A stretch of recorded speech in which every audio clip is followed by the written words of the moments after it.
శ్రీమాతృగురుభ్యాం సభాయే నమ. దరిద్రుడని తిట్టాడు అనుకోండి, తిట్టినప్పుడు మన మనసుకు బాధ కలిగింది కాబట్టి ఈ మాటతో మనం ఇంకొకరిని తిట్టకూడదు. తన మనస్సుకి ఇతరులు ఏమండం వల్ల బాధ కలిగిందో ఆ మాటను ఇతరులకు అనకుండా ఉండడమే గొప్ప ధర్మం. ధర్మాలలో కల్లా గొప్ప ధర్మం అంటే అదే. ఆ విషయాన్ని దృష్టిలో పెట్టుకోవాలి. ఆపై ఇంకొక గొప్ప మాట అన్నాడు. ఇతరులు తిడుతున్నప్పుడు తాను తిట్టకుండా మాట్లాడకుండా ఊరుకోవడం వల్ల లాభం ఏమిటట? ఆకృష్యమానో నాక్రోశేన్ మంజురేవంతి తిక్షతి ఆక్రోష్టారణ్యర్థహతి సుకృతంచాస్య విందతి అని ఈ 7వ శ్లోకంలో చాలా గొప్ప మాట చెప్పాడు. ఒక వ్యక్తి మనల్ని తిట్టాడు, అప్పుడు మాట్లాడకుండా ఊరుకోండి. తెగ తిట్టేస్తున్నాడు, మాట్లాడకుండా ఊరుకోండి. అప్పుడు ఊరుకోవడమే ఓర్పు. ఆ ఊరుకోవడం వల్ల ఏమవుతుందట? అది ఎవడు మనల్ని తిట్టాడో ఆ తిట్టిన వాడిని, ఆ తిట్టువాడిని కాల్చి నాశనం చేసేస్తుందట. అది ఆక్రోష్టారం నిర్దహతి. తెగ తిడుతున్నప్పుడు నువ్వు మాట్లాడకుండా అనుభవించండి ఆ తిట్టు లోపల. ఏమీ తిరిగి సమాధానం చెప్పని ఆ పుణ్యాత్ముడిని తిట్టిన పాపం 1000 రెట్లు వేగంతో వెనక్కి తిరిగి వచ్చి తిట్టిన వాడిని కూలంకషంగా నాశనం చేసేస్తుంది. కోకటి వేళ్లతో వాడిని పెకలించేస్తుంది. అందుకే అనవసరంగా జ్ఞానులు తిట్టకూడదు. ఇప్పుడు అర్థమైందా? వెనకాతల వాడు మిమ్మల్ని ఎలా తిట్టుకుంటున్నాడంటండి, ఆడలా అంటున్నాడంటండి, మీరు పట్టించుకోండి అంటారు కొంతమంది. నాకేం పెద్ద ఆనందం ఏం చెప్పరా? వాడు తిట్టుకోవడం వల్ల నాకు ఎంతో ఆనందం. నాకు తెలియదు, నేను పట్టించుకోను. వాడు తిట్టినా నేను మాట్లాడను. ఇప్పుడు తిట్టిన వాడు ఏమైపోతాడు చెప్పండి? పద్మాకర్ గారు ఇలాంటి వాట అని ఒక గురవయ్య గారి దగ్గరికి వెళ్ళాడు వాడు, లేకపోతే ఈవిడితో చెప్పాడు, ఆవిడితో చెప్పాడు. నాకేం నష్టమా? ఆ మాట విని నా దగ్గరికి మీరు రాకపోతే ఏమన్నా నా కొంప ములిగిపోయిందా? ఆ తిట్టిన వాడిని ఈ తిట్టు వెళ్ళి సర్వనాశనం చేసి కాల్ చేస్తుంది. అది ఇక్కడ చెప్పిన మాట. ఆక్రోష్టారం నిర్దహతి సుకృతంచాస్య విందతి. వాడి పుణ్యం తిరిగి విడిగిచ్చేస్తుందట. ఇప్పుడు ఇది నాకు ఎంత సుఖమో ఆలోచించాడు. కాబట్టి రేపటి నుంచి మీకు కావాలంటే తెగ తిట్టుకోండి అను గురించి, నాకేం మెంగల. మీ పుణ్యం నాకు వస్తుంది, హాయిగా నేను ఇంట్లో కూర్చుంటా, నా పాపం మీకు వస్తుంది. ఆ తిట్టినటువంటి వాడు నశించిపోతాడని చెప్పారు. ఈ శ్లోకాన్ని ఫోటోస్టాట్ చేసి రాసుకోవాలి. ఏమన్నారు? ఆక్రోష్టారం నిర్దహతి. ఇతరులను ఎవడు తిట్టాడో ఆ వ్యక్తి తన తిట్ల వల్ల తానే కాలిపోతాడు. ఈ తిట్టు వాడే కాల్చేస్తుందట. సుకృతం చేసి విందతి. వాడి పుణ్యం పోతుంది. ఆ పుణ్యం ఎక్కడికి వెడుతుంది? ఎవరిని తిట్టాడో వాడి దగ్గరికి పోతుంది. కాబట్టి మనల్ని ఎవరన్నా తిట్టేవాడు మనకి ఎంత ఉపకారం చేస్తున్నాడో చూడండి. 1,00,000 రూపాయలు ఆస్తి ఇవ్వడం కంటే మనల్ని తిట్టేవాడే చాలా గొప్పవాడు అనమాట. అలాగని రేపటి నుంచి 1,00,000 రూపాయలు ఆస్తి ఇవ్వడం మానేమని కాదు సుమి. ఇది అదే, ఇది ఇదే. నారుస్తదస్యాన్న నృశంసవాదీ నయీనత పరమప్యాదీత యయా సవాచా పరవుద్విజేత నతాం వదేతు సతీం పాపలోక్యాం. ఇంకొక గొప్ప మాట చెప్పాడు. అందుకే ఇతరుల హృదయానికి గాయం కలిగించే, వ్రణం కలిగించే పనులు చెయ్యరాదు. తిట్టు తినిన వాని పాపం తిట్టిన వానికి అంటుకుంటుందని కనిపెట్టు. క్రూర వచనం పలక్కో. కఠోరంగా అవతల వాడి గురించి 10 సార్లు నేరాలు చెప్పకు. చెప్పడం కంటే ఇప్పుడు ఇంకో గొప్ప మాట చెప్పాడు. మీ దగ్గరకు వచ్చి ఎవరన్నా ఫలానా వాడు చెడ్డవాడని చెబుతున్నాడు అనుకో, ఒరే నీ అమ్మగడుపు మాట నాకు చెప్పకరానండి. ఎంచే చెప్పనా? ఆ చెప్పిన వాడికి సగం పాపం వస్తే విన్నవాడికి మిగతా సగం వస్తుందిట. దిక్కుమాలు కూడా ఈ విషయం ముందే తెలిస్తే మనం ఎవరన్నా తిడుతుంటే బాబు నా దగ్గర తిట్టకరా అందం. ఆ మాట ఇప్పుడు చెప్పాడు ఇక్కడ. ఇది కూడా మనం ఆ సూత్రాల్లో వేసి పారేయాలి. రేపు పొద్దున ప్రార్థనాగార సంఘం వాళ్ళు వేసేటటువంటి పుస్తకంలో మంచి పుస్తకం తయారవుతుంది. బాబోయ్ అది తొందరగా ఇవ్వండి బాబోయ్ అని బతిమాలుతాను. మాఘమాసం వచ్చేసింది. లాగానం పేకానం ఆపేసి మాఘమాసంలో అయినా ఈ పురాణం పూర్తయ్యేలోపు మాకు ఆ పుస్తకం ప్రసాదించండి. ఆ పుస్తకం 10 సార్లు చదువుకుని తరిస్తాను మేము. అత్యద్భుతమైనటువంటి విశేషాలు చెప్పారు ఇందులో. హీనుని నుండి ఎంత గొప్ప వస్తువైనా గ్రహించరాదట. అవతల వాడు హీనుడు, పరమ పాపాత్ముడు, దుర్మార్గుడు. వాడు కొట్టుకొచ్చి వజ్రం ఇచ్చినా సరే పుచ్చుకోకూడదట. వాడు హీనుడు.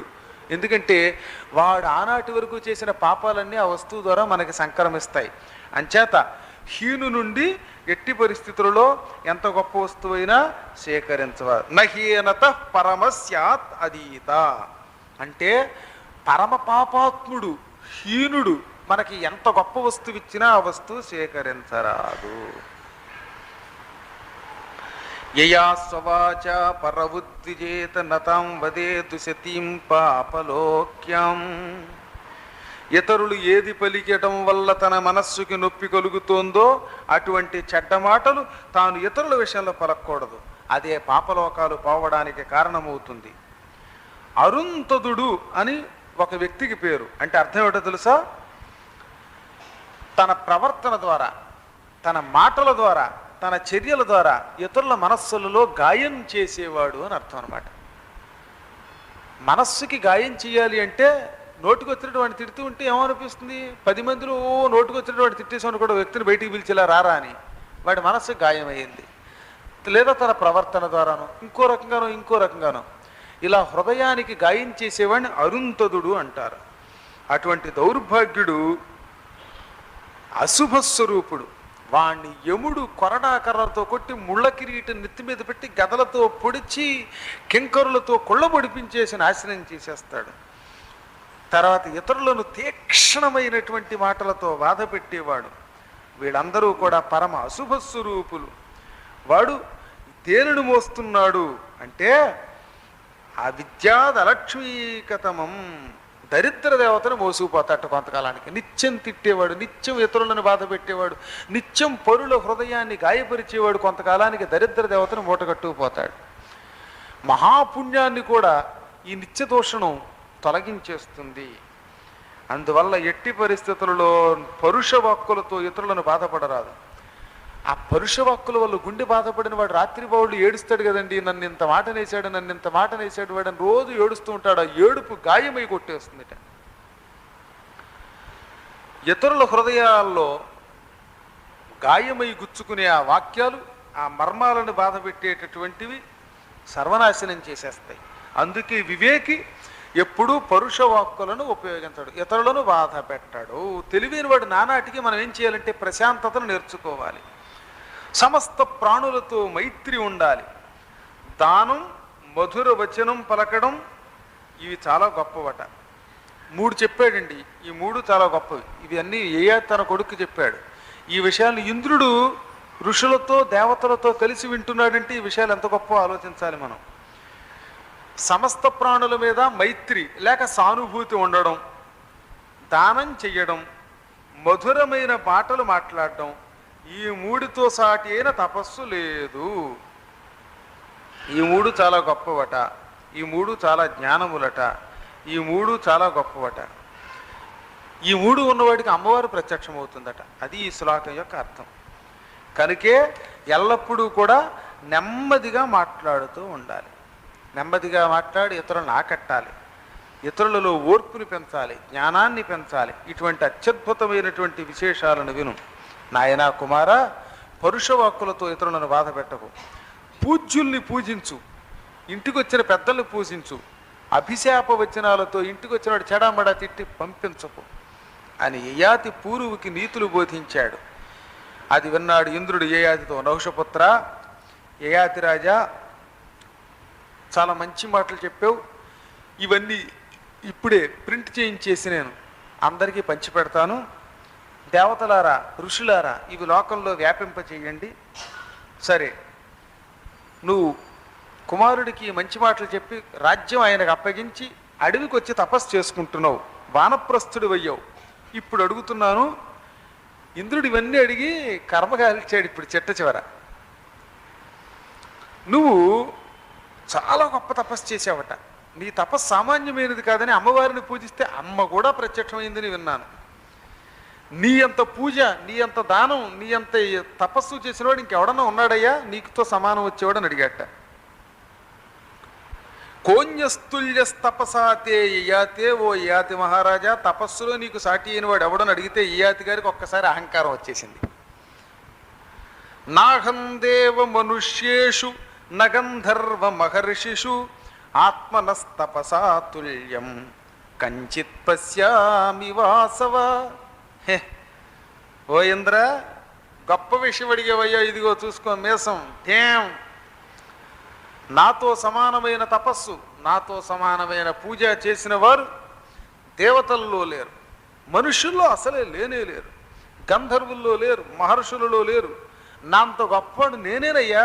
సముద్రాన్ని ఎవరితో పోలుస్తాం? గగనం గగనాకారం సాగర సాగరోపమహ రామరావణయోర్యుద్ధం రావరావణయోరితి అని అనన్య అలంకారం. అది సాధారణంగా ఉపమాలంకారం పోలిక పెడతాం ఒకదాంతో, కానీ ఇది అనన్యోపమం అన్నమాట. సాటి లేదు దీంతో, దానికి అదే సాటి. ఆకాశాన్ని ఆకాశం అంత వెడల్పోయింది అనాలి, అంతేగాని ఆకాశం అంటండి మా కళ్యాణ మండపం అంత పెద్దదండి అంటే అంత అసహ్యంగా ఉంటుంది. ఆకాశం ఎక్కడ, మన కళ్యాణ మండపం ఎక్కడ? సముద్రాన్ని సముద్రంతో పోల్చాలి. సముద్రం అండి చాలా పెద్దదండి, మా ఏలూరులో తమ్మిలేరు అంత ఉంటుందండి అని చెబితే అంత అసహ్యం. ఎక్కడ సముద్రం, ఎక్కడ తమ్మిలేరు? కాబట్టి సముద్రం సముద్రం అంత విశాలమైంది, ఆకాశం ఆకాశం అంత విలువైంది. రామరావణ యుద్ధం రామరావణ యుద్ధమే, ఇంకా దాన్ని దేంతో పోల్చకూడదు. రామరావణ యుద్ధం అండి మా మొగుడు పెళ్ళాలి యుద్ధం లాంటిదండి అన్నట్టు వెనకడికి కావడం. ఆ మొగుడు పెళ్ళాలు పట్టుకున్నట్టు ఉంటుందా రామరావణ యుద్ధం అంటే? కాబట్టి అబ్బెబ్బెబ్బే అనన్వయాలంకారం అంటారు దీన్ని. అలాగే తపస్సులో నా అంత గొప్పవాడు మరొకడు లేడు. తపస్సు అంటే నా తపస్సు నాదే, నేనే గొప్ప తపస్యాలని, నా అంత గొప్పవాడు లేడు, మరొకడు అధికుడు లేడు, తక్కువవాడు లేడు అనగా ఇంద్రుడు, ఇంతవరకు నువ్వు బోధించిన జ్ఞానం ఒక ఎత్తు, ఈ దెబ్బతో నీ పని అయిపోయింది అన్నట్ట. ఆయన ఏమయ్యాడనే తెలుసుకోవాలంటే మళ్ళీ రేపటి రోజు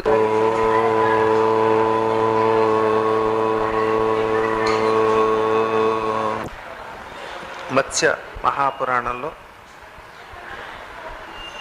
అంబికావారి అష్టాదశ పురాణాల్లోని 10వ పురాణ పుష్పంలో మత్స్యనారాయణుడు మనువుకి చెబుతున్నటువంటి విశేషాలు, శౌనకాది మహర్షులకి సూతుడు చెబుతున్నటువంటి ధర్మాలలో యయాతి మహారాజు గారి చరిత్ర మనం ముచ్చటించుకున్నాం. యయాతి తన దివ్యశక్తితో, తన మహా తపస్సుతో సమస్త లోకాలు సాధించి ఎక్కడ పడితే అక్కడ తిరగలిగే శక్తి ఉండి ఇంద్రుడికి ధర్మాలు కూడా బోధించాడు. ఆఖరణ ఇంద్రుడు అన్నీ విని అడిగాడట, ఏమని?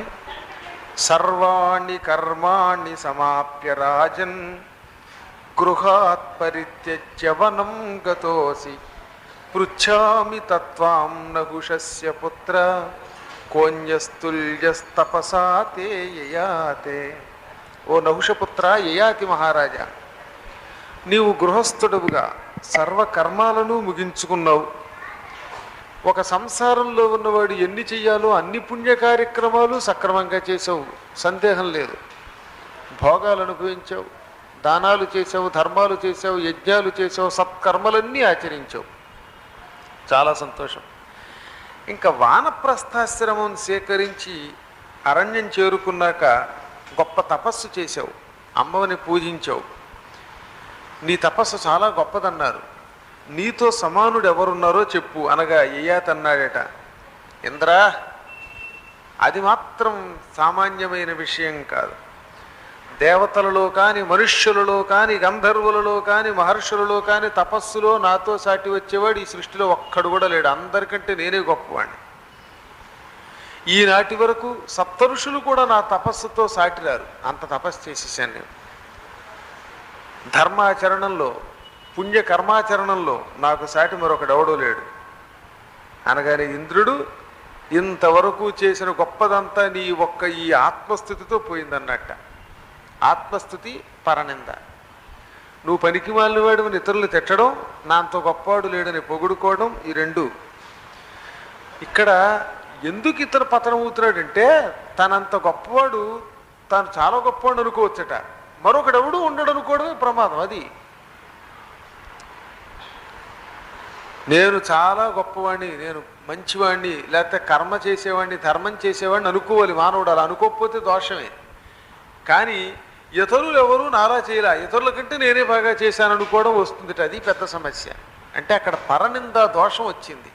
ఆ దోషం నీ కొంప ముంచేసిందయ్యా అన్నాడు ఇంద్రుడు. యదావమంస్థా సదృశ్రేయశ్చ పాపీయశ్చ విదిత ప్రభావ తస్మాల్లోకాహ్యంతవంతస్తవే మే క్షీణే పుణ్యే పతితోస్యద్య రాజన్. నీవు ఎంతమంది కంటే నేనే గొప్పవాడిని, వీళ్ళెవరూ తపస్సులో నాకు సాటిరారు, ధర్మంలో సాటిరారు, పుణ్యకర్మలలో సాటిరారని తక్కిన వాళ్ళని అవమానించావు, హీనులు అన్నావు. అంటే సప్త ఋషులు కూడా నీకంటే హీనులు అయితే అయ్యి ఉండొచ్చు కాక నీ నోటితో అన్నావు కాబట్టి ఈ క్షణమే నీ సమస్త పుణ్యాలు పోయాయి. నీవు ఇన్ని లోకాలకి తిరగలిగే శక్తి అంతరించిపోయింది. డామ్మని భూలోకానికి నరకానికి పతనమై పడిపో అన్నట్టు. యయాతి పశ్చాత్తాపడ్డాడు. అయినప్పటికీ ఆయనకు ఒక విషయం తెలుసు, మహాత్మా ఏదో తెలియని ఒక అదృశ్య శక్తి ఈ మాట నా చేత పలికించింది. చేసింది దోషం, పుణ్యం పోతోంది. పోయినందుకు బాధపడను నేను. మహాత్ములను అవమానించానని బాధపడుతున్నా. తగిన ఫలితం వెంటనే అనుభవించడానికి సంతోషంగా అనుభవిస్తాను. కానీ ఒక్క చిన్న కోరిక, సుర నర గరుడోరగ గంధర్వ సప్తఋషులందరినీ అవమానించిన పాపానికి ఫలితంగా భూలోకంలో పడిపోతే పడిపోవచ్చుగాక, ఆ పడేదేదో పుణ్యాత్ముల మధ్యలో పడేలా చేస్తే ఆ పాపములో కూడా పుణ్యం అనుభవిస్తాను. ఎలాగో నరకానికి పడిపోవాలి, లేక మానవ లోకంలో పడిపోవాలి. ఆ పడేటప్పుడు సజ్జనుల మధ్యలో పారి, స్వర్గం లేకపోయినా పర్వాలా, అది నరకమైనా పర్వాలా, అక్కడ మంచి వాళ్ళలో పారిస్తే మళ్ళీ మంచి వాళ్ళతో మంచి సాంగత్యం చేస్తాను. ఎవరో మహానుభావులు చెప్పే మంచి పురాణాలు వింటాను, లేక ఎవరికైనా ధర్మ సందేహాలు అడిగితే తీరుస్తాను. సద్గోష్ఠి వల్ల మళ్ళీ నేను పుణ్యం పొందగలుగుతాను. ఇప్పుడు దీన్ని బట్టి మనకు తెలుస్తున్నది ఏమిటి? ఏ స్థితిలో ఉన్న సజ్జనుల సాంగత్యం వల్ల మళ్ళీ వాడు గొప్పవాడు అవ్వచ్చు. ఆ రకంగా సజ్జనుల సాంగత్యం అన్నిటికంటే గొప్పది. భగవంతుడు భూలోకంలో ఇన్ని యుగాలు పెట్టి, ఆ యుగంలో కలియుగాన్ని పెట్టి, ఈ కలియుగంలో మానవులు తరించడానికి మనకు అందించిన ఒకే ఒక్క మార్గం, అదే ఈ సజ్జన సాంగత్యం. సజ్జన సాంగత్యం కేవలం ఇలాంటి పురాణ శ్రవణాదుల్లోనే దొరుకుతుంది. ఇదే బయటికి వెళ్ళి మాట్లాడుకునేటప్పుడు మీరేం చేస్తారు? ఎల్లాయం ఇలా చేసిందిట, పుల్లాయం అలా చేసిందిట, వెంకయ్య ఎలా చేసేట, వెర్రి కొంకయ్య ఎలా చేసేట అని వాడి మీద వీడు, వీడి మీద వాడు చెప్పుకుంటారు. వాడు బాంబు వేసాడా, వీడు కత్తి పెట్టి కొట్టాడా, వీడు కర్ర పెట్టి నరికాడా, వాడు కోడి పెట్టి కొట్టాడా. అది ఇక్కడికి వచ్చిన కాసేపు నిన్న పురాణానికి రాలేకపోయానండి, నిన్న ఏం చెప్పారు అనో అడిగేటటువంటి వాళ్ళు ఎక్కువ ఉంటారని భావిస్తున్నానులేండి. నేను అలా భావిస్తున్నాను. నా భావం నిజమే అయి ఉంటుంది. ఏం చేతంటే అది అలాగే సందేహం లేకుండా అంచేది ఇక్కడికి వచ్చిన తర్వాత నిన్నటి కథ ఏమైంది, ఒకవేళ రాకపోతే వస్తే నిన్నటి తర్వాత ఇవాళ ఏం జరుగుతుందని ఒక ఆసక్తితో వస్తారు. ఇది సాంగత్యం, సజ్జన సాంగత్యం. ఈ సజ్జన సాంగత్యమే మనిషిని రక్షిస్తుంది. అందుకే యయాతి ఏమన్నాడు, ఎక్కడ పడిపోయినా పర్వాలేదండి, అంబికా దర్బారు బతి వాళ్ళు అష్టాదశ పురాణాలు చెప్పిస్తున్నారట, ఆ శివాలయంలో అక్కడ పడేటట్టు చేయండి బాబు, అక్కడ 10 మందితో సత్కాలక్షేపం చేస్తాను, ఆ రకంగా తరిస్తానంటాడు. ఆయన కూడా చివరికి మనల్ని తలుచుకుంటాడనమాట ఈ రకంగా. కాబట్టి ఈ ఒక్క ఉపకారం చెయ్యి. వెంటనే ఇంద్రుడు వరమిచ్చాడు. సతాం సకాశే పతితోసి రాజం చ్యుత ప్రతిష్టాం యత్ర లబ్ధాసి భూయక ఏవం విదిత్వా తు పునర్యయాతే నతేవ మాన్యా సదృశా శ్రేయసశ్చ. యయాతి రాజా, నాకు బాధగా ఉంది, నీలాంటి పుణ్యాత్ముడు ఇన్ని గొప్ప లక్షణాలు కలిగిన వాడు మళ్ళీ పతనం అయిపోవడం. అయినా నీవు పడేటప్పుడు సజ్జనుల మధ్యలో పడేటట్టుగా ఇస్తున్నాను వరం.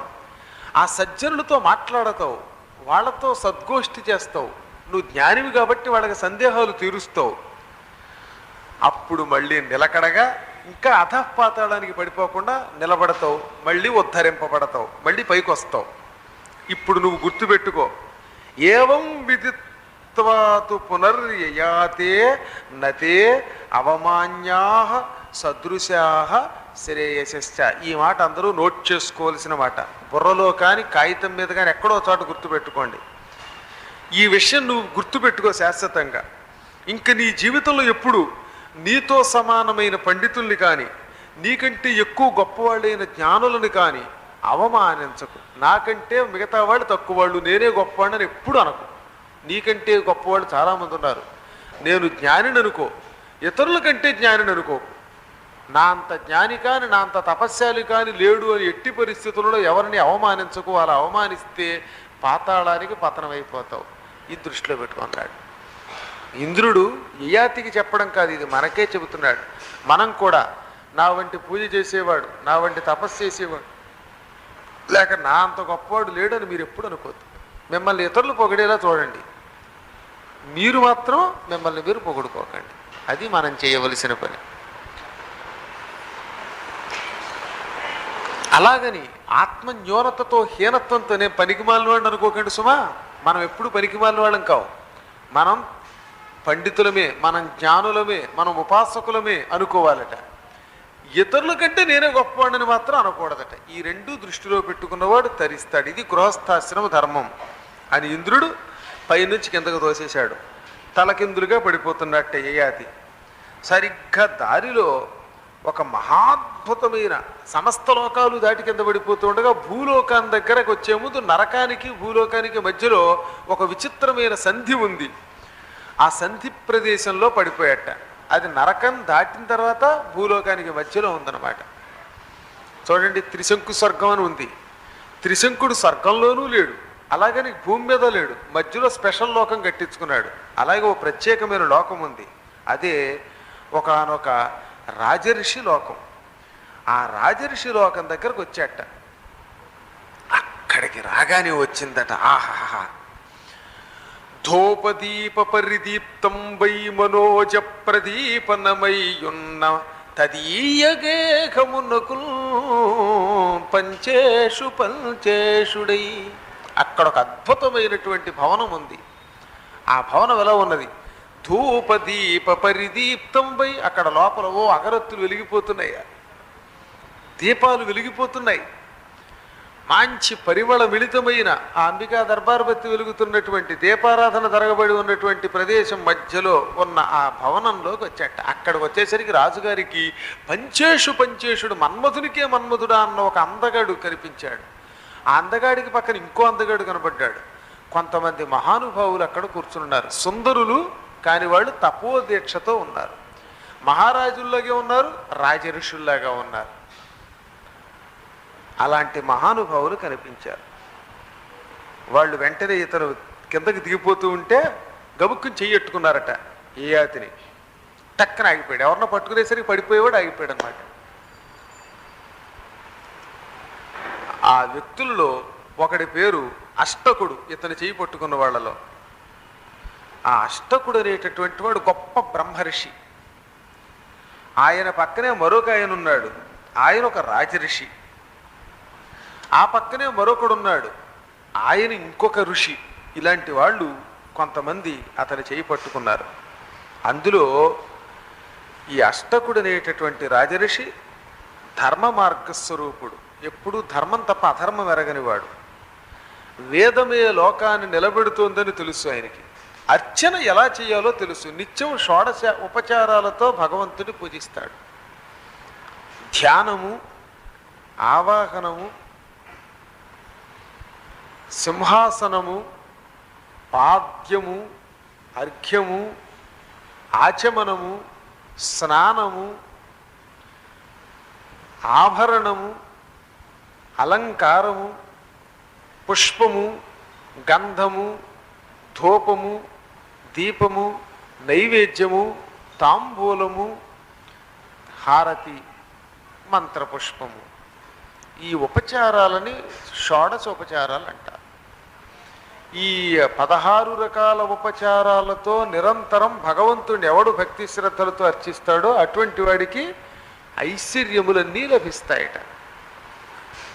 అటువంటి షోడశోపచారములతో భగవంతుణ్ణి నిత్యం పూజించేటటువంటి మహానుభావుడు గనక వేద మార్గాసక్తుడు అని పేరు అష్టకుడికి. అటువంటి అష్టకుడు ఇలా అన్నాడు,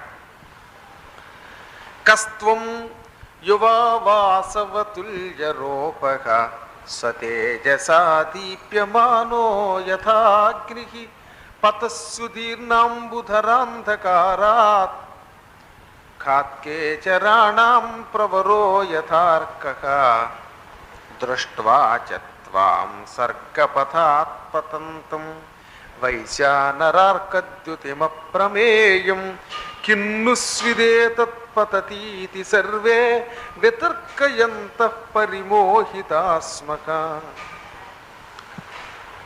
స్వామి, నీవెవరివి? మనిషిని చూస్తే యువకుడిలాగా ఉన్నావు, ఇంద్రుడి వంటి రూపంతో ఉన్నావు, నీ తేజస్సు చూస్తే అగ్నిలా ఉన్నావు, సూర్యుడు చంద్రుడు మొదలైన మహానుభావులు కోవకి చెందినవాడిలాగాను ఉన్నావు.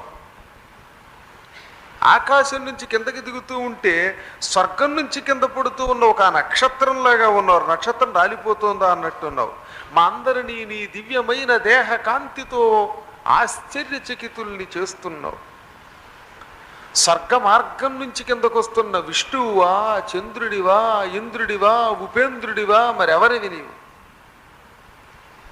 నిన్ను అడగాలంటే మాకు భయం వేస్తోంది, కానీ పడిపోతున్నావు ప్రస్తుతం, అందుకు అడిగాం, లేకపోతే అడగం.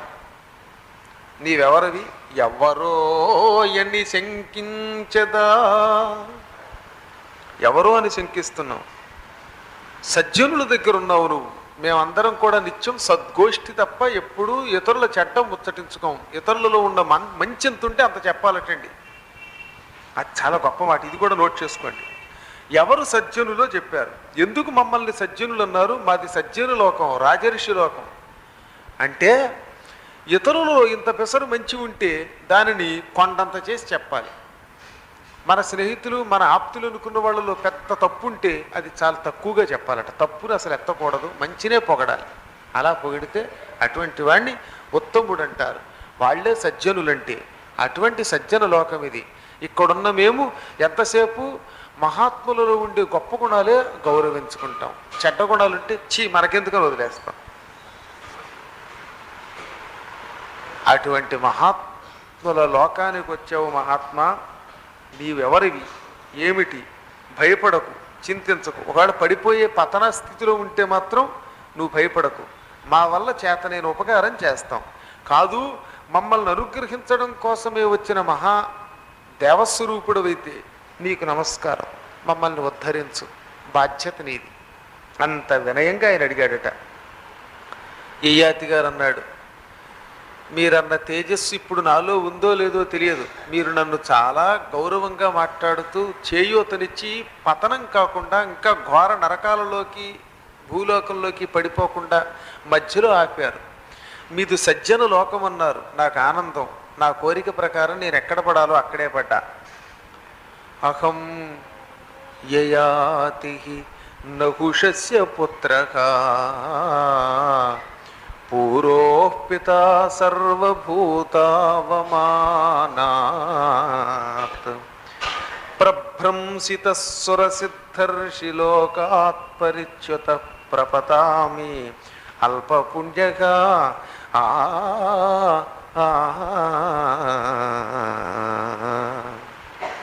నన్ను యయాతి అంటారు. నహుష చక్రవర్తి కొడుకుని. మా నాన్న స్వర్గం నుంచి ఒకప్పుడు శచీదేవిని కోరుకుని పతనమయ్యాడు.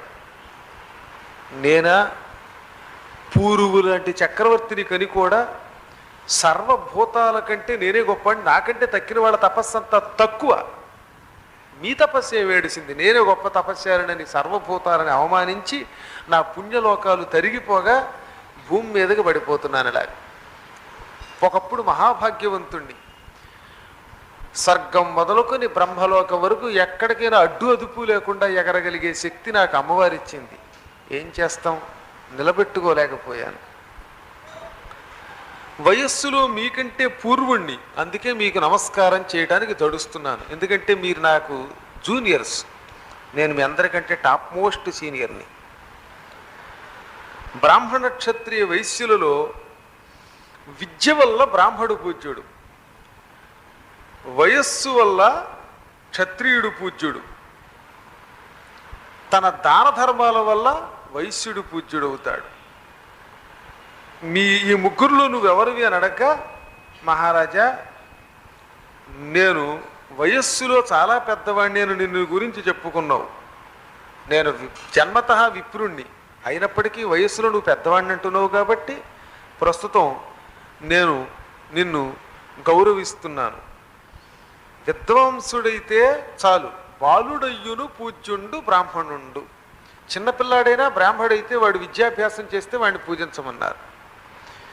రెండవది, లోకాలను రక్షించే మహాప్రభావం కలిగి వయస్సున్నటువంటి క్షత్రియుణ్ణి పూజించమన్నారు. నిత్యం దాన ధర్మం చేసేటటువంటి వైశ్యుణ్ణి పూజించమన్నారు.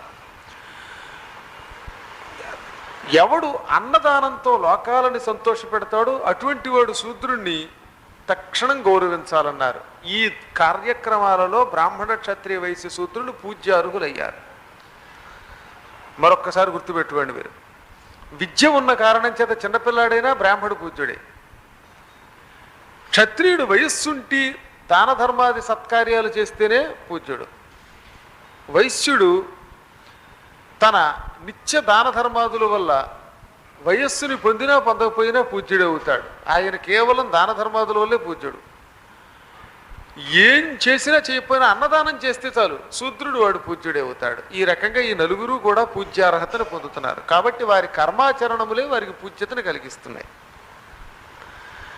కానీ ఇక్కడ నువ్వు మాకంటే విద్వాంసుడివి, నేను నీకంటే వయస్సులో చిన్నవాడినైనా నీ అంత పండితుడిని కాదు, కాబట్టి నేను బ్రాహ్మణుడినైనా నీ ద్వారా కొన్ని సందేహాలు తీర్చుకోవాలనుకుంటున్నాను, కాబట్టి నువ్వు నాకు ఇప్పుడు ప్రత్యేకంగా నమస్కారం చేయవలసిన అవసరం లేదు. ఇప్పుడు నేను నిన్ను కొన్ని సందేహాలు అడుగుతున్నాను.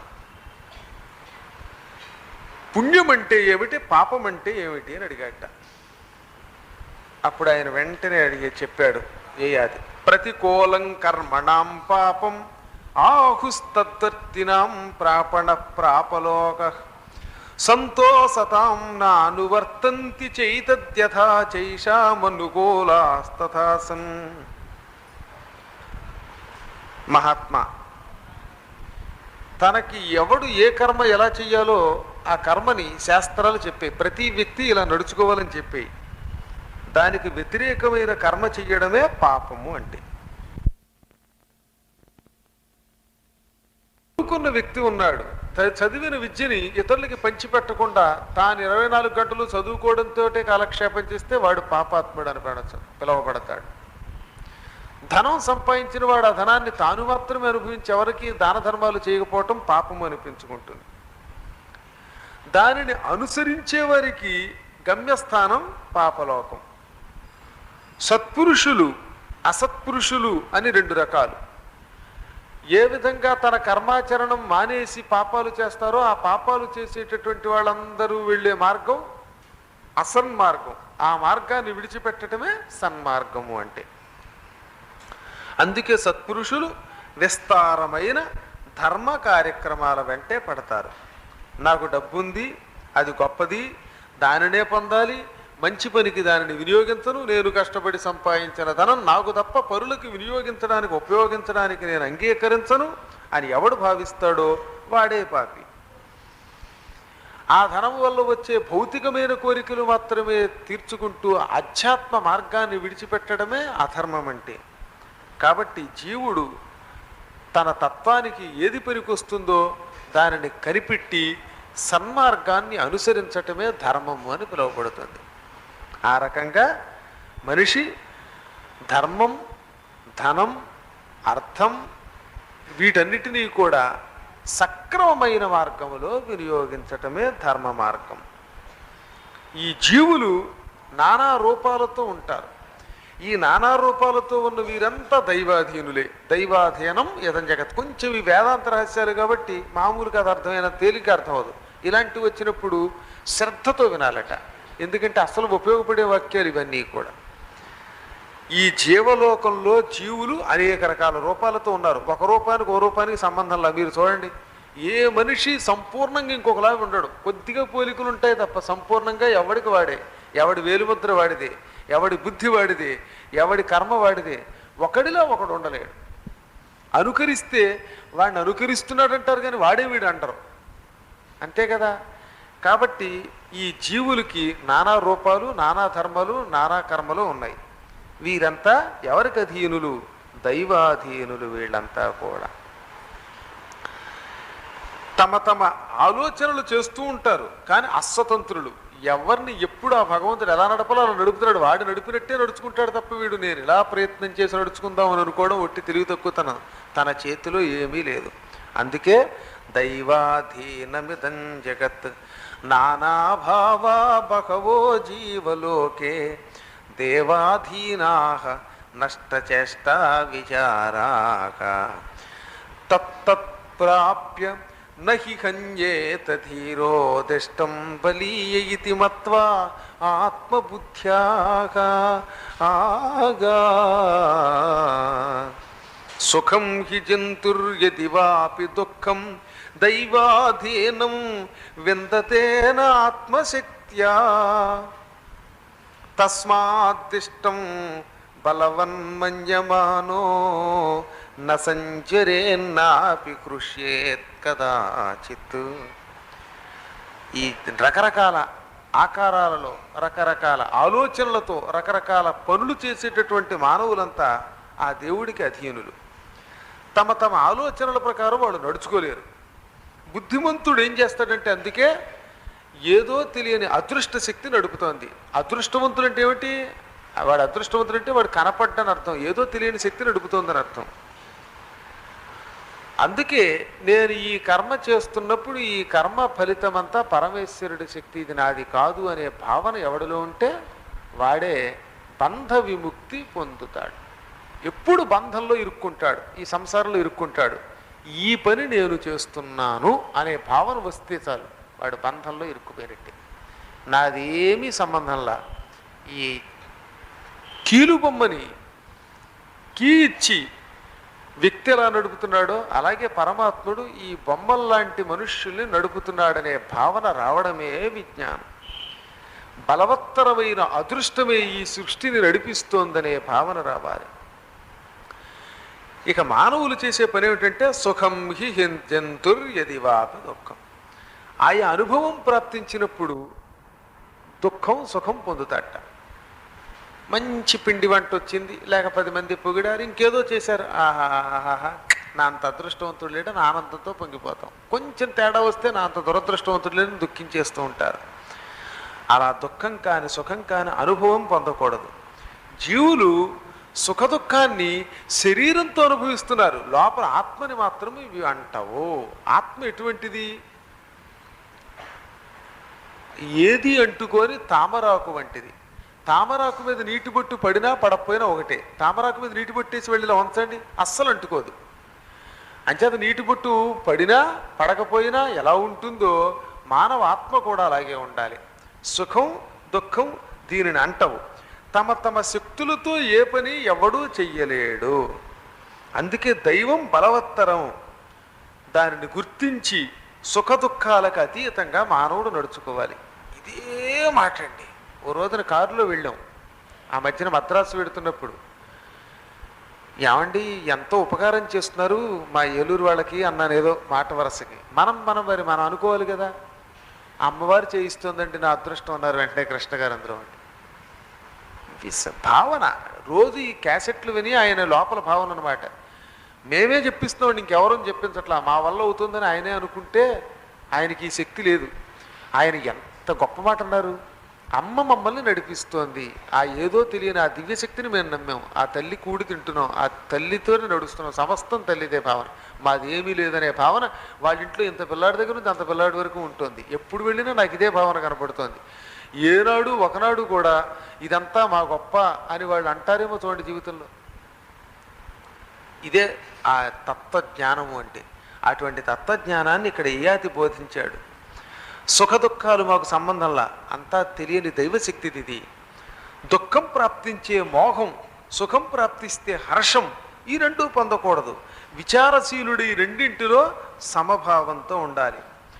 దుఃఖేష్వనుద్విగ్నమనాః సుఖేషు విగత స్పృహక వీతరాగ భయక్రోధక స్థితధీర్మునిరుచ్యతే దుఃఖేన ముహ్యేత సుఖేన హృష్యేత్ సమేన వర్తేత సదైవ ధీరక తస్మాద్దిష్టం బలవన్మన్యమానో న సంచరేన్నాపి దూయేత్ కదాచిత్. ఈ 8వ శ్లోకంలో చెప్పారు. దుఃఖం ప్రాప్తించినప్పుడే మానవుడు కుంగిపోయి, బాబోయ్ ఏ పని చేసినా ఇందులో విజయం పొందలేకపోతున్నానని అనుక్షణం ఏడుస్తూ కూర్చుంటాడు. ఆ ఏడవడమే పరమ అజ్ఞానం, మూర్ఖత. సుఖం వచ్చినప్పుడు ఇంకా వాడికి ఎవడు పట్టుకోలేడనమాట. నా అంత గొప్పవాడు లేడు, నా అంత గొప్పవాడు లేడు. అసలు ఏమి మానవుడు బతుకెంత, వాడి శక్తి ఎంత. ఒక్క సునామీ వచ్చేసరికి డామ్మని అక్కడున్న అంతవరకు సముద్రంలో తిరిగి కూడా సముద్రం పాలైపోలా. ఈ సంసారమే ఒక సముద్రం. ఈ సంసారంలో ఉండే సునామీయే మృత్యుదేవతే సునామీ అనుకోండి. మనం అందులో ఎప్పుడు కొట్టుకుపోతామో మనకి తెలియదు. ఆ కొట్టుకుపోయే స్థితి వస్తుందని అనుక్షణం కాసు కూర్చుని మనం జాగ్రత్తగా నడుచుకోవటమే మానవుడి కర్తవ్యం. దీని గురించి వెంకట్టుకుని అయ్యి బాబోయ్ రేపు చచ్చిపోతాం వాళ్ళు చచ్చిపోతామని మళ్ళీ ఏడుస్తూ కూర్చోవడం అదే అజ్ఞానం. మళ్ళీ అలా ఏడవరాదు. చెయ్యవలసిన కర్మాచరణ ఆపకూడదు. చెయ్యవలసిన పని చెయ్యడమే, నిశ్చింతగా ఉండడమే, జరిగేది గుడ్లప్పగించి చూడటమే, సంపూర్ణంగా మన భారాన్ని మాత్రం పరమాత్మ మీద విడిచిపెట్టడమే. ఇదే చెయ్యాలి జ్ఞాని అయినవాడు. అష్టక నేను స్వర్గం నుంచి కిందకి పతనం అయిపోయాను, కానీ ఇప్పటికీ కూడా ఒక విషయం చెబుతున్నాను విను.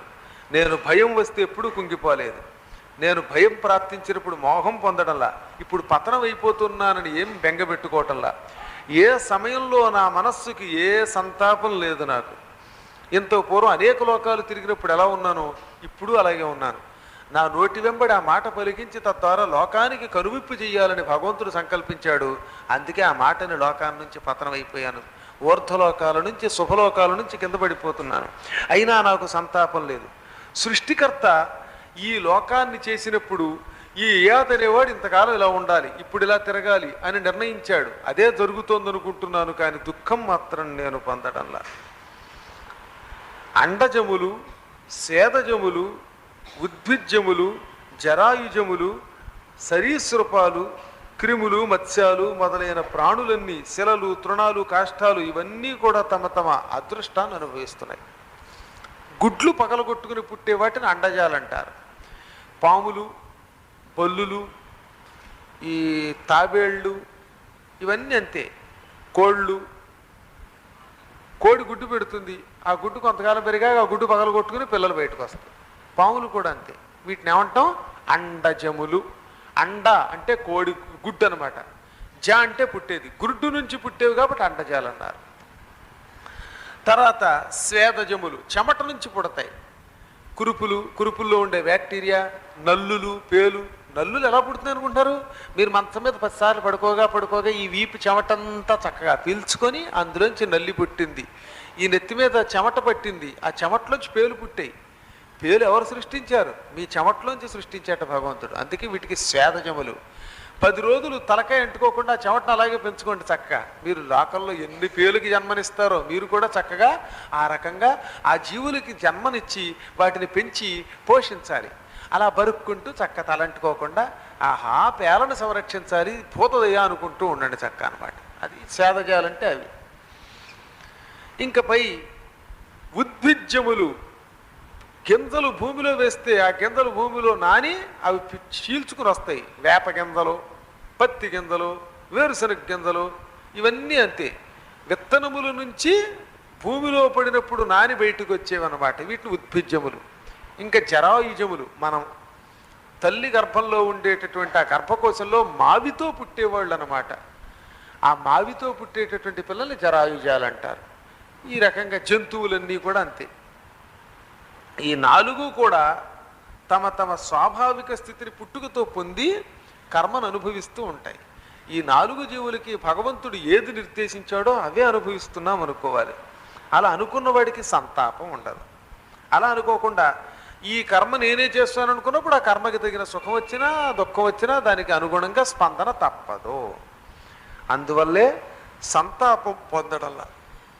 ఇంతో పూర్వం ఊర్ధ్వలోకాలు వచ్చాయని ఆనందము లేదు, ఇప్పుడు పడిపోతున్నాననే బెంగ లేదన్నాడు ఆయన.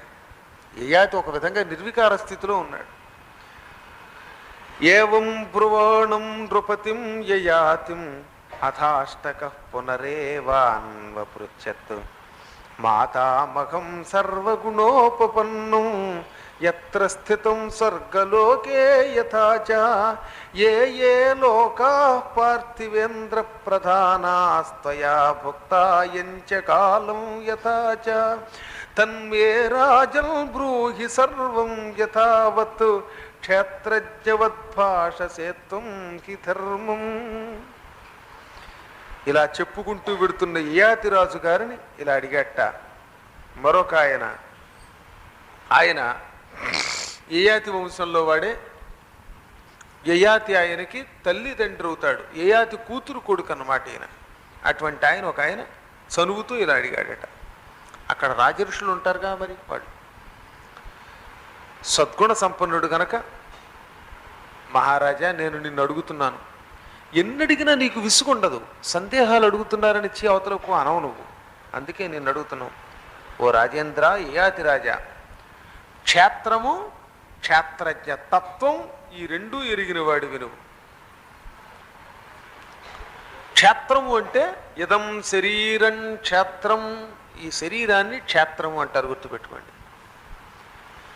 ఇందులో ఉండే ప్రాణియే క్షేత్రజ్ఞుడు.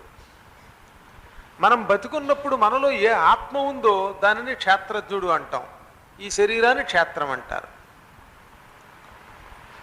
అదే భగవద్గీతలో కూడా ఇదం శరీరం కౌంతేయ క్షేత్రమిత్యభిధీయతే. ఓ అర్జున, ఈ శరీరం క్షేత్రము అని పిలువబడుతుంది. ఈ శరీరంలో ఉన్న ప్రాణిని ఏమంటారు? క్షేత్రజ్ఞుడు అంటారు. కాబట్టి ఏ ప్రాణి ఏ శరీరములో ఉన్నాడో ఆ ప్రాణి ధర్మం ఏమిటో, వాడి లక్షణాలు ఏమిటో ఇవన్నీ తెలిసినటువంటి వాడు నీవు.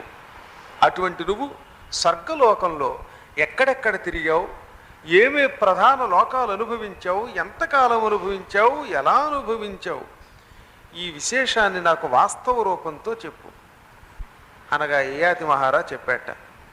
నేను భూలోకంలో ఉన్న రోజుల్లో సార్వభౌముణ్ణి, అంటే సమస్త రాజుల కంటే పైవాణ్ణి. భూమిని పరిపాలించేవాడు రాజు, ఆ రాజుల పై రాజు రాజాధిరాజు, ఆ పైవాడు చక్రవర్తి. ఈ చక్రవర్తుల్లో ఎవరు గొప్పవాడు? వాడు సార్వభౌముడు. అటువంటి సార్వభౌమాధికారంతో ఉన్నాను. ఆ తర్వాత చేసిన పుణ్యాల వల్ల దేహత్యాగం తర్వాత నేను ఆ జగదంబని అష్టాదశ భుజాలు కలిగిన అమ్మగా పూజించి ఆ శక్తితో మహత్ అనే ఒక లోకానికి వెళ్ళా. అదే మహర్లోకము. అక్కడ జనులంతా తపస్సు చేసిన వాళ్ళు చేరతారు. అక్కడ 1000 ఏళ్ళు ఉన్నాను. ఆ తర్వాత ఇంకా పై లోకాలకు వెళ్ళాను. బ్రహ్మలోకం వరకు వెళ్ళగలిగే శక్తి నాకు అమ్మ ఇచ్చింది.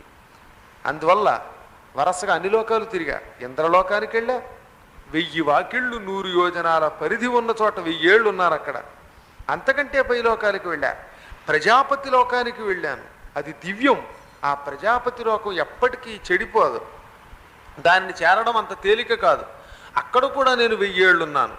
ఆ తర్వాత పై లోకానికి వెళ్ళాను, అక్కడ కూడా నా పుణ్యబలంతో 1000 ఏళ్ళున్నా, అది దాటి వెళ్ళా.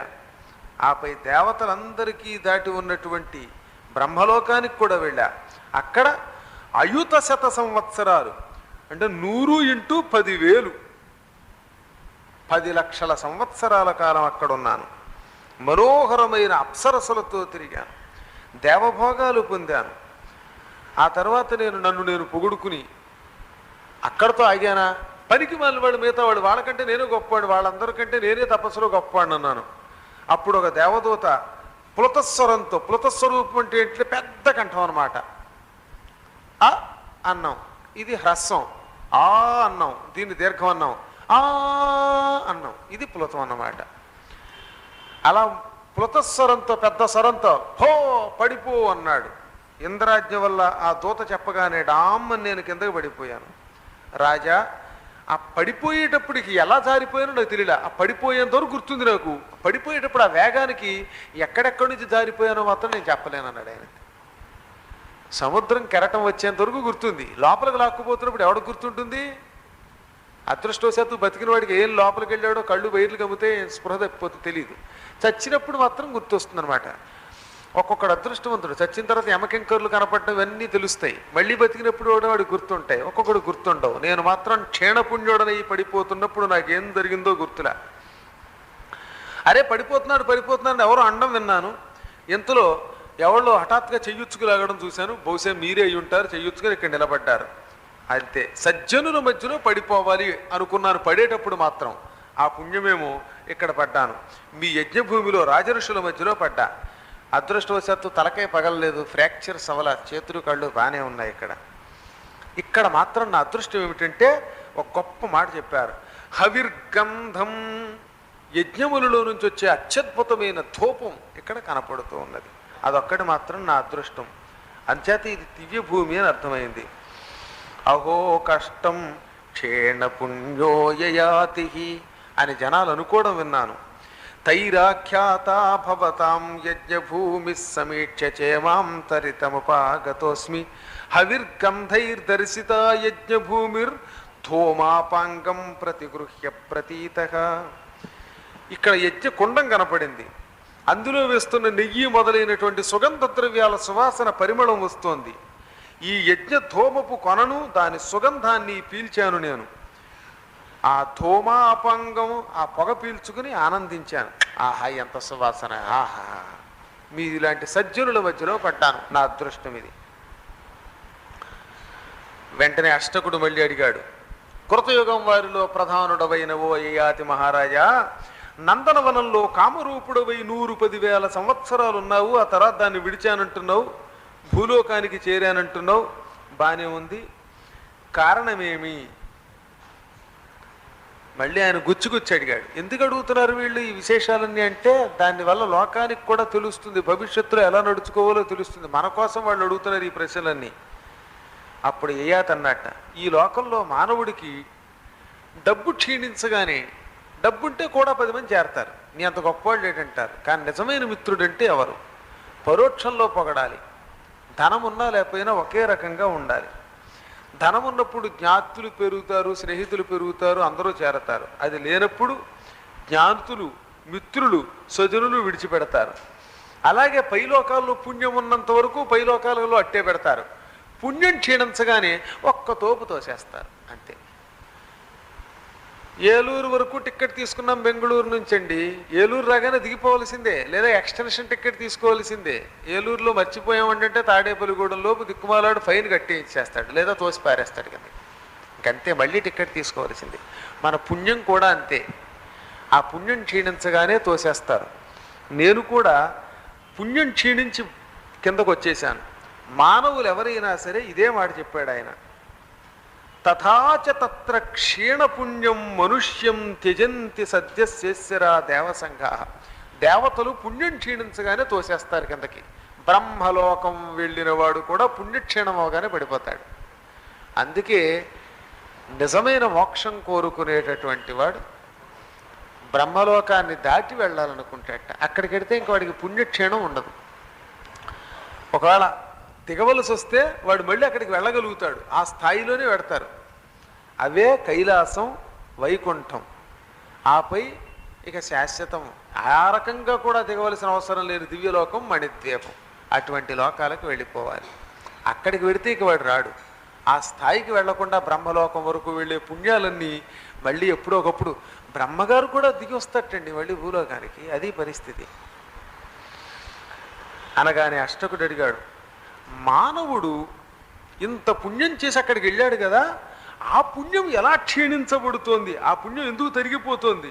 మాకేం అర్థం కావట్లేదు. ఇంత కష్టపడి ఈ భూలోకంలో ఇన్ని పూజలు చేసి, పునస్కారాలు చేసి, అవి చేసి ఇవి చేసి అక్కడికి వెళ్ళి ఆ పుణ్యం కూడా తరిగిపోయి మళ్ళీ పడిపోతున్నాడంటే కారణం ఏమిటి అని అడిగాడట ఆయన. ఆ విశేషం చెప్పు. ఒకవేళ పుణ్యం క్షీణించిపోతే ఏ లోకం చేరతారు, ఇదంతా నాకు చెప్పవలసింది. నీవు ఈ దేహం ఎందుకు వస్తుందో తెలిసిన వాడివి. ఈ దేహధారికి ఏ ధర్మం ఏ అధర్మం కలుగుతుందో తెలుసు. ఆ విశ్వాసంతో అడుగుతున్నాననగా యయాతి చిరునవ్వు నవ్వాడు. స్వర్గం మొదలైన లోకాలకు వెడతాం మనం, నరకం మొదలైన లోకాలకి వెడతాం. పాపాలు చేసిన వాడు నరకంలో ఆ పాపానికి తగిన శిక్షను భూయించాక నరకం క్షీణించి భూలోకానికి వస్తాడు. స్వర్గానికి వెళ్ళిన వాడు స్వర్గంలో ఈ పుణ్యమంతా డబ్బు అన్నమాట. ఈ డబ్బుని ఉదాహరణకు ఒక వ్యక్తికి 1,00,000 రూపాయలు సంపాదించాడు, ఇంకా మళ్ళీ ఏమీ చేయకుండా ఆ 1,00,000 ఖర్చు పెట్టుకు తినడం మొదలెట్టాడు అనుకోండి. ఎంతకాలం ఉంటుంది ఆ 1,00,000? క్షవరం అవుతుంది. మళ్ళీ అమ్మా బాబు అని ఏదో పనికి బయలుదేరాలి. మన పుణ్యం కూడా డిపాజిట్ చేయబడిన డబ్బు, దానిని ఊరికే ఖర్చు పెట్టుకుని వాడేస్తే స్వర్గాది లోకాలలో అవి తరిగిపోతాయి. అందుకే వాటిని చాలా పొదుపుగా వాడుకోవాలి. వాటిని తమ తమ అనుభవం ద్వారా తగలబెట్టుకుంటారు జీవులు. ఉదాహరణకి యయాతి మహారాజు తన గురించే చెప్పుకున్నాడు. నేనేం చేశాను, తరగనంత డిపాజిట్ చేసి కూడా ఆత్మస్థుతితో పడిపోయాను, పరనిందతో పడిపోయాను. ఆ రకంగా ఖర్చు పెట్టేస్తూ ఉంటాం ఒక్కొక్కసారి. ఏదో ఉన్నాళ్ళండి ఒక ఆయన పాపం హాయిగా పిల్లలకి డిపాజిట్ చేస్తే ఆ ఉన్న డబ్బులు కూడా పిల్లలు రోజుకోసారి అందులో పరక తగలేసి ఆ డబ్బంతా తగలేసుకొని చివరికి ఎటు కాకుండా అయిపోతున్నారు. అలాగా ఏ వ్యక్తి అయినా సరే ఉన్న ధనాన్ని జాగ్రత్తగా వాడుకోకపోతే కొంతకాలానికి అది వ్యర్థమైపోతుంది. అదిగో అలాగే పుణ్యము కూడా అధికంగా వ్యయం చేయడం ద్వారా లేదా అధికంగా అనవసరమైనటువంటి పనులకు ఉపయోగించడం ద్వారా పాడైపోతాయి. స్వర్గం నుంచి భూలోకానికి మళ్ళీ వచ్చేస్తారు రకంగా పుణ్యం క్షీణమైపోయాక. అటువంటి వాళ్ళు నరకంలోనూ పడతారు లేదా భూలోకంలోనూ పడతారు. వారంతా పడేటప్పుడు ఈ స్థితికి విలపిస్తారట. అలా విలపించేటప్పుడు అయ్యయ్యో ఎందుకు పుణ్యాన్ని పాడు చేసుకున్నాం, ఎందుకు దోషాలు చేసాం, మళ్ళీ భూలోకంలో పడ్డాం, ఈ మానవ మొదలుకొని అనేక జన్మలు ఎత్తుతున్నాం, ఈ జన్మల్లో నానా కష్టాలు పొందుతున్నాం, మళ్ళీ సంపాదన కోసం ఏడవాలి, మళ్ళీ ఏవో ఒక పనులు చేయవలసి వస్తుందని తమ దురదృష్టానికి విలపిస్తారు. వీళ్ళు భూలోకంలో అందరికీ మానవ జన్మే రాదు. ఎలాంటి జన్మలు వస్తాయి అంటే వాళ్ళందరికీ కూడా ఇదిగో బల్లి, కుక్క, పిల్లి మొదలైనటువంటి ప్రాణులము అవుతున్నాం, మానవులము అవుతున్నాం. చచ్చిన తర్వాత మళ్ళీ ఈ శరీరం తగలబెట్టబడుతోంది లేదా పాతి పెట్టబడుతోంది, ప్రాణులకు ఆహారం అవుతోంది అని జీవితో విలపిస్తూ ఉంటాడు. మానవుడి ఈ లోకంలో అనేక దుష్టమైన నింజములైన కర్మములు చేసి దానికి తగిన ఫలితాలు అనుభవిస్తాడు. అందుకే జ్ఞాని అయినటువంటి వాడు చాలా జాగ్రత్తగా కర్మాచరణం చెయ్యాలి. ఓర్థం దేహాత్ కర్మణాత్ బ్రహ్మమాణాః వ్యక్తం పృథివ్యామనుసంచరంతి యమం భౌమం నరకంతే పతంతి నావేక్షంతే వర్షపూగాననేకాన్ షష్టిం సహస్రాణి పతంతి వ్యోమ్ని తథాశీతిం పరిసంవత్సరాణి తాన్వై తుదంతే పతతః ప్రపాతం భీమా భూమౌ రాక్షసాః తీక్ష్ణదంష్ట్రాగా.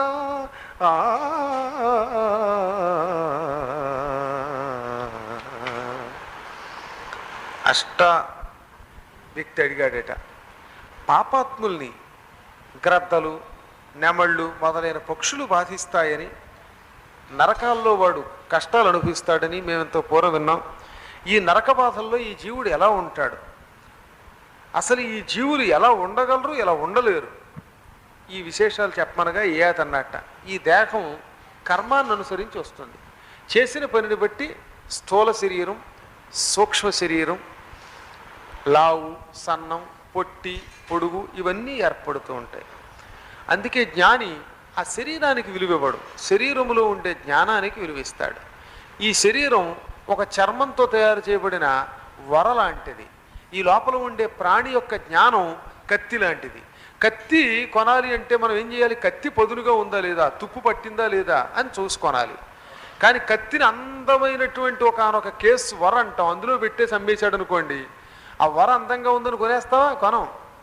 మంచి అందంగా ప్యాక్ చేసేసిన చీరను కొనేస్తామా? చీర చూసుకునే కొంటాం మనం. ఆ ప్యాక్ చేసినటువంటి కాగితాన్ని చూసుకునే అవడం కూడా మనం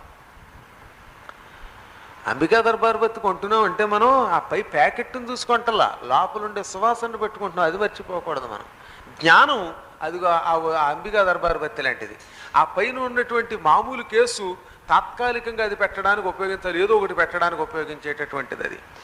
కాబట్టి మానవ శరీరం అలాంటి వర, ఆ లోపల ఉండే జ్ఞానము, దానిని చూసుకుంటూ ఉంటారు జ్ఞానులైనటువంటి వారు. కర్మను అనుసరించి శరీరం వస్తుందని తెలుసు కాబట్టి. నా మటుక్కు నేను 60,000 సంవత్సరాలు పైనుంచి కిందకు పడ్డానికి పడింది నాకు. స్వర్గం నుండి పడిన వారు చాలా కాలం స్వర్గంలో సుఖాలు అనుభవించాక 60,000 సంవత్సరాల తర్వాత నేను భూలోకానికి వచ్చాను అంటే, స్వర్గం నుంచి ఆ పైన ఊర్ధ్వలోకాల్లో ఇంకెంతకాలం ఉన్నాను, బ్రహ్మాది లోకాల్లో 10 లక్షల సంవత్సరాలు కూడా ఉన్నాడట ఆయన. స్వర్గంలోకి వెళ్ళిన వాడికి మినిమం 60,000 ఇయర్స్ పడుతుందన్నారు సుఖాలు అనుభవించడానికి. ఆ తర్వాత మళ్ళీ ఎప్పుడో ఒకప్పుడు వెనక్కి వస్తారు. స్వర్గంలోకి వెళ్ళినప్పుడు కూడా ఎవడైతే తపస్సు మొదలైనవి ఆచరిస్తాడో వాడికి భూలోకానికి తిరిగిరాడు. పుణ్యలోకాల నుంచి భ్రష్టులైన వారి కిందకి పడిపోతూ 60 ఏళ్ళ 80 సంవత్సరాల పాటు అంతరిక్షంలో ఉంటారు. అది పుణ్యాత్ముల యొక్క లక్షణం. అదే పాపాత్ములైతే ఆ పాపాలు ఎప్పుడు నరకంలో ఎంతకాలం అనుభవిస్తారో, ఎప్పుడు నరకం నుంచి కిందకు పడతారో వారికే తెలియదు. పాపం అంత భయంకరమైనది. ఇంకా పైనుంచి కిందకి పడుతున్నటువంటి కాలంలో భూమి మీదకి పతనం అయిపోతున్న వాళ్ళని భయంకర వాడి కోరలు కలిగిన రాక్షసులు పీడిస్తారు. ఆ రాక్షస పీడ అనుభవించిన తర్వాతే వాడు మానవ జన్మో, కుక్క జన్మో, నక్క జన్మో, కోడి జన్మో ఇవి ఎత్తుతూ ఉంటాడు. ఆ జన్మ ఎలా ఉంటుందో చెబుతున్నాను విను. మానవుడైతే వాడి యొక్క జన్మ ఎలా ఉంటుందంటే, రజోవతి అయినటువంటి స్త్రీ గర్భంలో పురుషుడి రేతస్సు ద్వారా ప్రవేశించి మానవ రజస్సు క్రమక్రమంగా పరిణామం చెంది గర్భమై పురుషాకారాన్ని ధరిస్తుంది, లేక స్త్రీ ఆకారాన్ని ధరిస్తుంది, మానవాకారం చెందుతుంది. అదే కొన్ని జీవులు వనస్పతులుగా, ఓషధులుగా, వాయువుగా, నీరుగా, పృథివిగా, అంతరిక్షంగా, 4 కాళ్ళు కలిగిన జంతువులుగా, గుడ్లుగా రకరకాల ఆకారాలు పొందుతాయి. అవి ద్విప్రాణాలు, 2 కాళ్ళు కలిగిన ప్రాణులు అవ్వచ్చు, చతుష్ప్రాణులు అవ్వచ్చు, అంతకంటే ఎక్కువ కాళ్ళు ఉన్నవి అవ్వచ్చు, లేక అసలు కాళ్ళే లేని ప్రాణులు అవ్వచ్చు. వారి వారి యొక్క కర్మాచరణాన్ని బట్టి ఆ గర్భాలలో ప్రవేశిస్తూ ఉంటారు. అష్టకుడు విన్నాడు. అన్యద్వపుర్విదధాతీహ గర్భముదాకోస్యత్కేన కామేన యాతి ఆపద్యమానో నరయో నిమేతామాచక్షమే సంశయం పృచ్ఛతస్త్వం. మానవలోకంలో ఆయా శరీరాలు పొందుతూ ఉంటారు జీవులు. వారు తమ తమ సంకల్పాన్ని అనుసరించి శరీరం పొందుతారా, లేక భగవంతుడు ఇస్తాడా?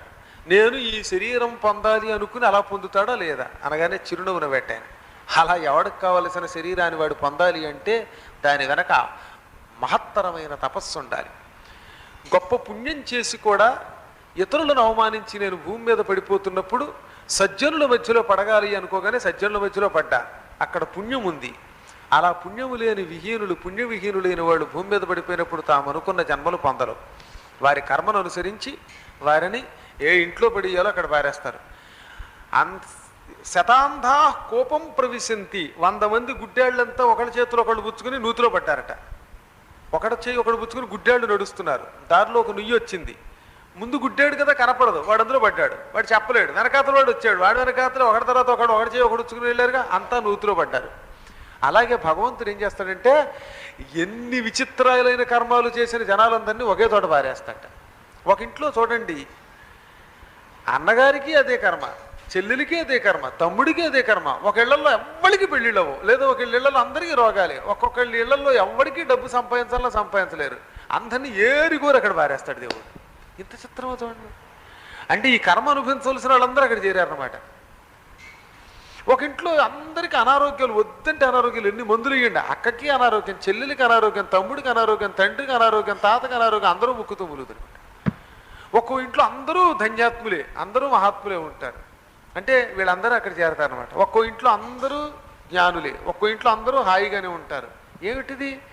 వారి సుకృత దుష్కృతాలు అందరూ సామూహికంగా అనుభవించవలసిన వాళ్ళు. పూర్వజన్మ బంధం అక్కడ. వాళ్ళందరూ ఓ దోడ పారేస్తాడు భగవంతుడు.